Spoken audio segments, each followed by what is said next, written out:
नमस्कार विद्यार्थी मित्रांनो, स्वागत आहे सगळ्यांचं PWMPC वालामध्ये. नुकतीच संयुक्त गट क पूर्व परीक्षा झाली आणि नेहमीप्रमाणे या गट क परीक्षेचा पेपर जो आहे, जशी त्याची डिफिकल्टी लेवल असते चालत आलेली आहे बऱ्याच एक्झामपासून, तर तशीच होती. परंतु गट ब च्या तुलनेमध्ये जर विचार केला तर थोडासा पेपर सोपा होता गट ब च्या तुलनेमध्ये. तर त्यामुळे मग कट ऑफ तर ऑलवेज आपल्याला माहिती आहे गट ब चा थोडासा कमी आणि गट क चा जास्तच लागतो.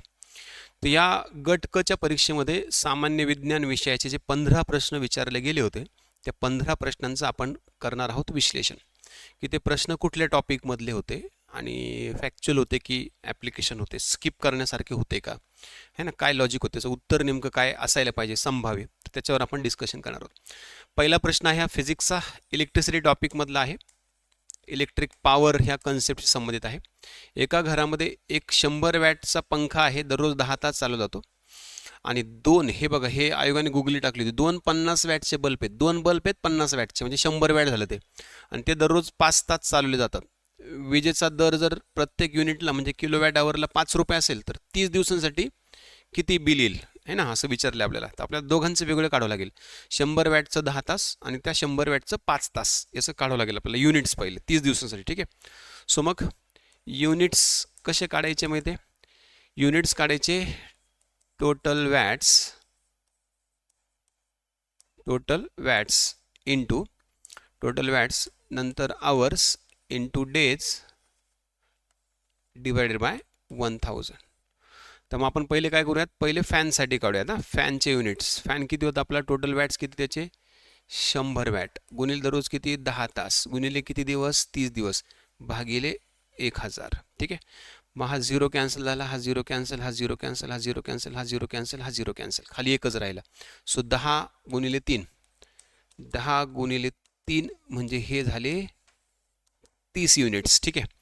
नंतर काढूयात आपण बल्बचं. आता 2 बल्ब आहेत ना मित्रांनो, 2 बल्ब आहेत 50-50 वॅटचे. ठीक आहे. 50-50 वॅटचे 2 बल्ब आहेत म्हणजे त्याला 100च करूयात, दररोज 5 तास आणि 30 दिवसाचं काढायचं आपल्याला युनिट्स, डिवायडेड बाय 1000.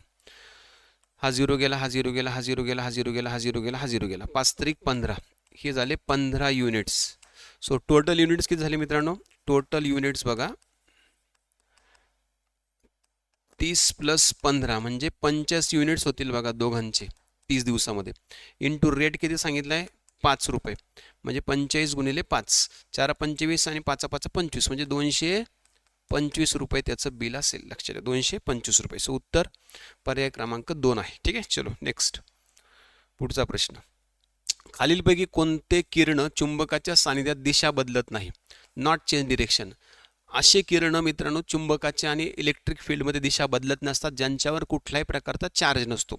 ज्यांच्यावर चार्ज असेल ते दिशा बदलणार, ते डिफ्लेक्ट होणार. ठीक आहे. मग ह्या 4 ऑप्शन्सपैकी कुठले रेज असे जे न्यूट्रल आहेत, म्हणजे ज्यांच्यावर चार्ज नाही आहे. सो अल्फा जे आहे त्यांच्यावर पॉझिटिव्ह चार्ज असतो. ठीक आहे. बीटा जे आहे त्यांच्यावर निगेटिव्ह चार्ज असतो, कॅथोडवर पण निगेटिव्ह चार्ज असतो. फक्त गॅमाच असे आहेत जे न्यूट्रल आहेत, आणि न्यूट्रल किरण मॅग्नेटिक फील्डमधून गेले, इलेक्ट्रिक फील्डमधून गेले की अनडिवाइडेड राहतात, म्हणजे डिफ्लेक्ट होत नाही, दिशा बदलत नाही. सो याचं उत्तर ऑप्शन नंबर 3 आहे.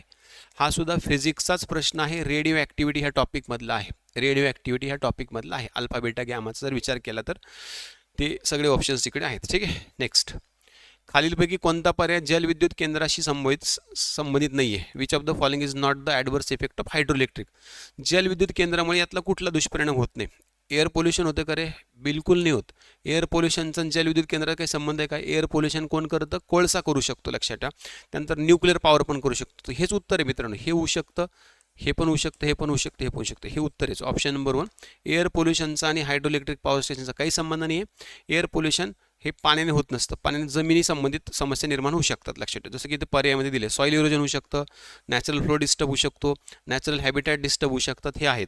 हा पर्याय नाही आहे, म्हणजे हे उत्तर याचं. ठीक आहे. चलो नेक्स्ट, जनरल प्रश्न येतो. मॅलाकाईट हे कुठल्या मेटलचं ओर आहे, मॅलाकाईट. ठीक आहे. ॲल्युमिनियमचं आहे का, ॲल्युमिनियमचं बॉक्साईड आहे.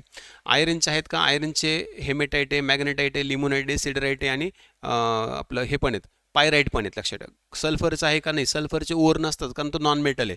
सो एकच पर्याय आहे आपल्याला, कॉपर. कॉपरचं हे क्युपराईट आहे ना, कॉपर ग्लान्स आहे, मॅलाकाईट आहे, हे कॉपरचे ओर्स आहे. सो याचं उत्तर कॉपर आहे. हा केमिस्ट्रीमधला प्रश्न आहे, मेटल्स नॉन मेटल्सशी संबंधित आहे. केमिस्ट्रीमधला मेटल्स आणि नॉन मेटल्सशी संबंधित प्रश्न, धातू आणि धातू. ठीक आहे.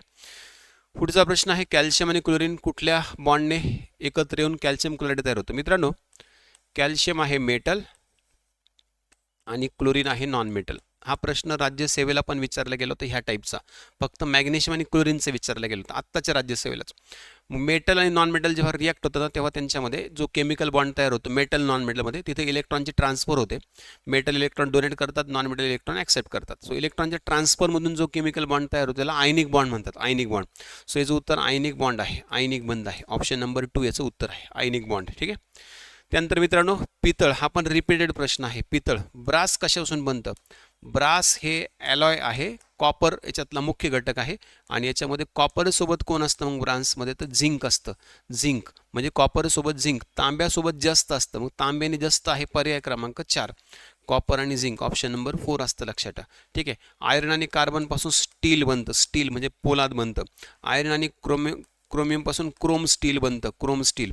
कॉपर आणि टीनपासून युजली ब्रॉन्झ बनतं, ब्रॉन्झ कांस्य बनतं. ठीक आहे. त्याचं उत्तर पर्याय क्रमांक 4 आहे, ऑप्शन नंबर 4. नेक्स्ट, कांगारू हा पेशवी असलेला सस्तन प्राणी आहे. खालीलपैकी कुठले विधान बरोबर आहेत? इंग्रजीवाले वाचूयात आपण. Kangaroo is a pouched mammal. Which of the statements given above is are correct? ठीक आहे. फर्स्ट स्टेटमेंट बघा, found in Australia and Tasmania. Yes, correct, तिकडे सापडतो जास्त. It is terrestrial and herbivorous. Forelimbs are very long. Forelimbs म्हणजे पुढचे पाय लांब असतात का? आपण बघतो ना कांगारू असे पुढचे पाय छोटे असतात ना. सो इट इज रॉंग, लक्षात ठेवा. Females have a brood pouch known as marsupium. Yes, त्यांना पाऊच असतं, लक्षात ठेवा, त्यांना पाऊच असतं. ठीक आहे, त्यांना पाऊच असतं. सो याचं उत्तर ए आणि डी आहे. इकडे पर्यायामध्ये आहे का? नाही आहे. सो ए बी डी आहे का? ए बी डी हो आहे, ए बी डी आहे, ऑप्शन नंबर 4, लक्षात ठेवा. सो तो टेरेस्ट्रियल पण आहे आणि हार्बिवोरस पण आहे. सो ऑप्शन नंबर 4 याचं उत्तर आहे. ठीक आहे, फक्त पायांचं गोंधळ केला आयोगाने, बाकी काहीच नाही. नेक्स्ट, घातक सबटर्शियन मलेरिया. मलेरियाचे बरेच प्रकार आहेत. मॅलिग्नंट सबटर्शियन मलेरिया म्हणजे जो मलेरिया डेथ कॉझिंग असतो. घातक म्हणजे डेथ कॉझिंग, त्याच्यामुळे मृत्यू होण्याची शक्यता खूप जास्त असते. असा मलेरिया कशामुळे होतो? कॉमन मलेरिया कशामुळे होतो का? वायवॅक्समुळे होतो, कॉमन, लक्षात ठेवा. मलेरियामुळे होतो कॉमन. ठीक आहे. ओवेलेमुळे पण होतो. सगळ्यात डेंजर कुठला असतो? घातक, जो डेथ कॉझिंग ठरू शकतो तो फाल्सिपॅरम असतो. फाल्सिपॅरम का बरं हा डेथ कॉझिंग असतो? कारण याचा ब्रेनवर इफेक्ट होतो, मेंदूवर परिणाम करतो हा मलेरिया. बाकीचे मलेरिया स्पेशली लिव्हरवर परिणाम करतात, रक्तावर परिणाम करतात, आरबीसीवर परिणाम करतात. हा ब्रेनवर परिणाम करतो म्हणून याला सगळ्यात घातक मलेरिया म्हटलं जातं. ठीक आहे. मलेरियाचा प्रसार कोण करतं? आपल्याला सगळ्यांना माहिती आहे, ॲनाफिलस डासाची मादी करते. कोण करते? ॲनाफिलस डासाची मादी, फिमेल ॲनाफिलस मॉस्किटो त्याचा प्रसार करत असते. ठीक आहे. त्यानंतर पुढचा प्रश्न आहे, खालीलपैकी कोणत्या झुवाईड निडारियामध्ये संरक्षक आच्छादन असते? Which one of the following zooids in cnidarians. Cnidarians म्हणजे कोण? निडारियन्स म्हणजे आपल्या ॲनिमल क्लासिफिकेशनमधलं सिलेंटराटा फायलम, सिलेंटरा फायलम. ठीक आहे. कोणाकडे, कुठल्या झुवाइड्समध्ये प्रोटेक्टिव्ह कव्हर असतं? त्याचं उत्तर आहे फायलोझॉइड. फायलोझॉइड हे प्रोटेक्टिव्ह कव्हर असतं प्रोटेक्शनसाठी. आणि डॅक्टिलोझॉइड जे ना, डॅक्टिलोझॉइड हे डिफेन्ससाठी असतं. डिफेन्स म्हणजे हल्ला करण्यासाठी. ठीक आहे. डिफेन्स म्हणजे हल्ला करण्यासाठी, लक्षात. ठीक आहे. किंवा प्रोटेक्शन आणि डिफेन्समध्ये थोडासा फरक आहे, लक्षात. ठीक. याचं उत्तर ऑप्शन नंबर 4 आहे.